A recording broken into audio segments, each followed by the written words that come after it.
Hi plant people, good day and welcome back to our YouTube channel, Marjan's Garden. So guys, kanina ay naisipan kong ayusin yung ating shell. Ayan, so tinanggal ko yung ibang succulents na nandito. So tinira ko lang yung maliliit. Ayan. So ito hindi ko na tinanggal kasi nagre-red to guys. So kapag na-stress siya.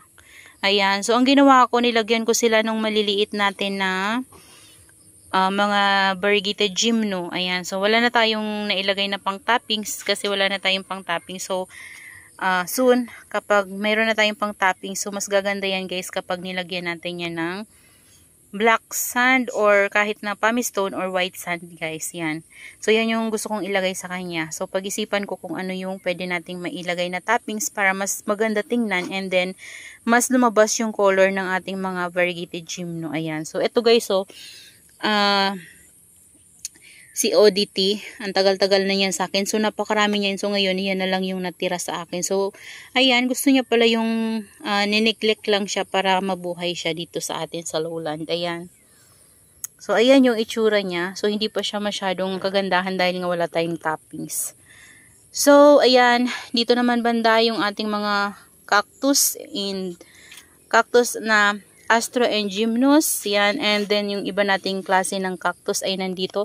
So, aray, nakakatusok. So, ayan guys, ito sobrang tangkad na talaga. So, ito, nilipat ko dito. Alam, malalaglag to guys.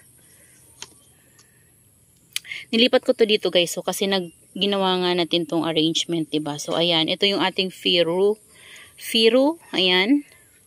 Grabe guys yung tinik nito, parang pangkawit. Ayan, yung ating golden barrel. Yan, napakatagal na yan, golden barrel na yan sa akin guys, and medyo lumaki na rin siya sa akin.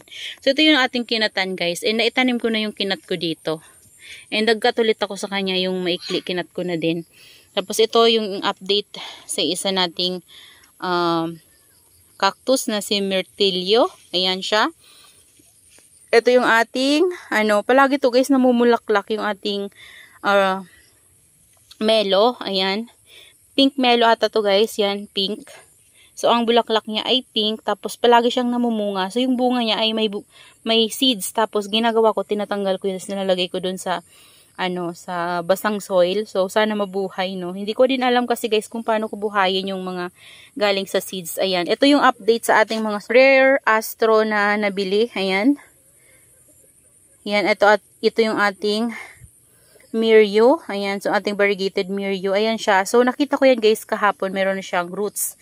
Isa pa lang. Ayan, ito hindi ko tiningnan kasi ayoko nang galawin kasi baka mastorbo din yung pag roots. Ayan, so dito banda, ito yung ayos nila guys. Yan, dito ko nilagay to. So hindi pa to yung final look nila. Hindi pa to yung final na ayos nila. So siguro babaguhin din natin to and aayusin din natin to soon kapag nag-ayos ako guys kasi hindi ako satisfied sa ayos ko kasi dito mababa tapos dito mataas. So kailangan kong ayusin to kailangan mataas dito banda and then dito mababa, 'di ba? Mas ganun yung magandang tingnan. So ayan. Ito guys, ang ganda nito Nagbago yung color niya nung nainitan na siya. Ayan super red na talaga ito guys. Naging red na siya, nawawala na yung ganyan na color niya. So lumalabas na yung mga red.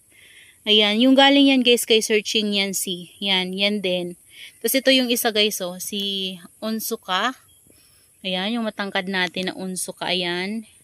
Siguro may roots na din yan. And then yung ating Capricorn. Ayan, ito guys hindi masakit yung tinik nito. Kahit ganyan-ganyan hindi masakit. Yan, laki nito guys. Yan, nilalagyan ko lang sila ng bato kasi natutumba. So yan yung ating mga astro na galing kay Searching Yancy. Ito guys, so fluffy. Tapos marami yung tinik. And ang ganda ng color nito guys. So tingnan natin. Wala pa tong roots guys. Kasi lang to guys kakatanim lang natin. So pang 2 days pa lang nila ngayon. And nadryan na siya. Hindi pa ako nakakapagdilig ngayong araw. Yan, pang 2 days pa lang nilang maitanim. So binigyan ko lang kayo guys ng update yung mga nandito natin. Tapos yung ginawa ko kanina, ayan.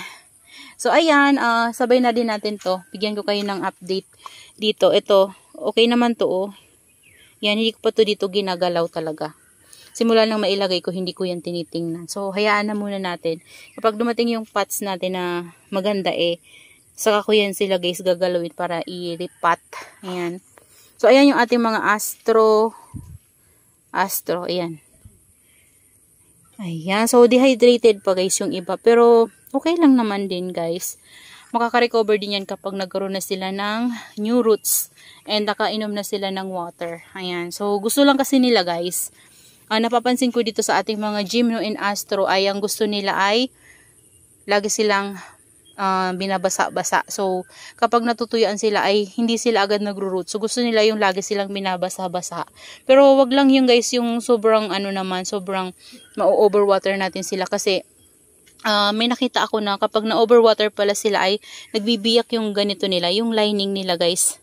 Diyan, nagbibiyak siya. So, wala pa naman akong na-experience dito sa akin, pero may nakita kasi ako ganun. So, pag ganun daw ay overwater yun. So, ayan.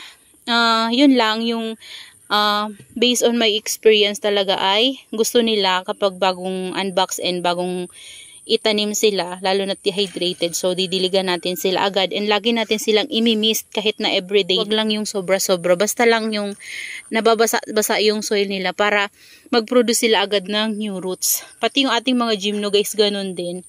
So, yun lang guys. That's all for today's video and I hope you enjoy watching. At kung hindi pa po pala kayo nakapag-subscribe sa ating YouTube channel, please do subscribe. Mergence Garden, like and share. Also, hit the notification bell para lagi po kayong updated sa ating mga susunod pa na video na gagawin. So, that's all for today and see you on my next vlog. Happy gardening everyone! Bye-bye! Namumulaklak na to guys, oh.